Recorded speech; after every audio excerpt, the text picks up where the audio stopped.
20 درجة مضمونة لطلاب السادس الابتدائي بالامتحانات الوزارية وأيضا بالامتحانات التمهيدية لمادة اللغة العربية. قبل لا أبدو وياكم أريد منك لايك وتعليق للمقطع، وإذا عندك سؤال نزل لنا إياه بالتعليقات، وإذا ما عندك صلي على النبي واحفظ يمك هذا المقطع اللي راح يفيدك. أيضا لا تنسى الاشتراك بقناتنا على اليوتيوب، اسم القناة الأستاذ علي محمد.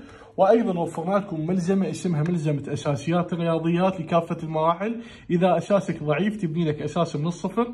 للحجز راسلنا على رقم الواتساب الظاهر أمامكم. أيضا متوفر عندنا جميع وزاريات الثالث متوسط بأوراق قليلة مقسمة مرتبة ملونة. إذا تحب تحجز عليها راسلنا على نفس رقم الواتساب. يوجد توصيل لجميع محافظات العراق، وأيضا عندنا مفرد إذا تريد أو بوكس كامل.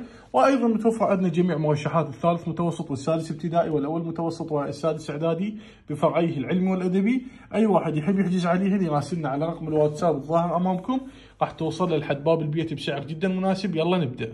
طلاب، هاي ال20 درجة تجي بسؤال المحفوظات اللي هو تقريبا السؤال الرابع. المحفوظات طلاب عبارة عن ينطيك فرعين تختار فرع واحد بيهم. طبعا الفرعين واحد من عندهن مضمون ويجي كل سنة، وواحد من عندهن هو اجتهاد من الوزارة نفسها. فراح نعطيك الفرع المضمون اللي جاي ان شاء الله 100% وكل سنة مكرر. واذا تريد تتأكد من صحة كلامي طلع الاسئلة مال السنوات السابقة وراح تتأكد من صحة كلامي.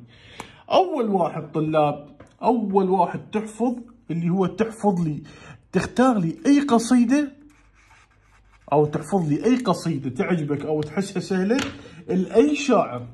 اي قصيدة لأي شاعر، يعني تطلع الكتاب اللي عندك او الملزمة وتقلب بالشعراء وتشوف يا قصيدة عليها للحفظ وسهلة بالنسبة لك تحفظها. تختار لك قصيدة سهلة وواضحة ومطلوبة من عندك للحفظ تحفظها. هاي الأولى.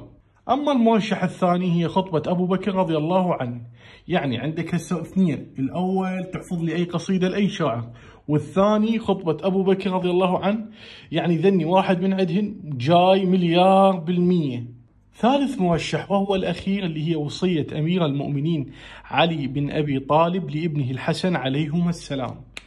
طلاب، ذني الثلاثة 100% واحد منهم راح يجيك. إذا ما إجاك بالتمهيدي راح يجيك بالوزاري، إذا ما إجاك بالوزاري دور أول راح يجيك وزاري دور ثاني.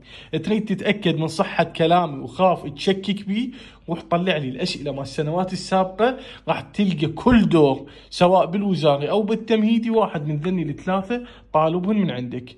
ليش تضيع هذا السؤال من جيبك؟ احفظهن ثلاثتين حتى تضمن ال20 درجة إن شاء الله بجيبك. إذا تحبون أكمل وياكم بهذا الشكل وأعطيكم الأسئلة المرشحة والأشياء الجاية 100%، اشترك بقناتي على اليوتيوب اسم القناة الأستاذ علي محمد، وأيضا علق على هذا المقطع بكلمة تم، وأيضا شارك هذا المقطع ويا غيرك حتى أنت تستفاد وغيرك يستفاد.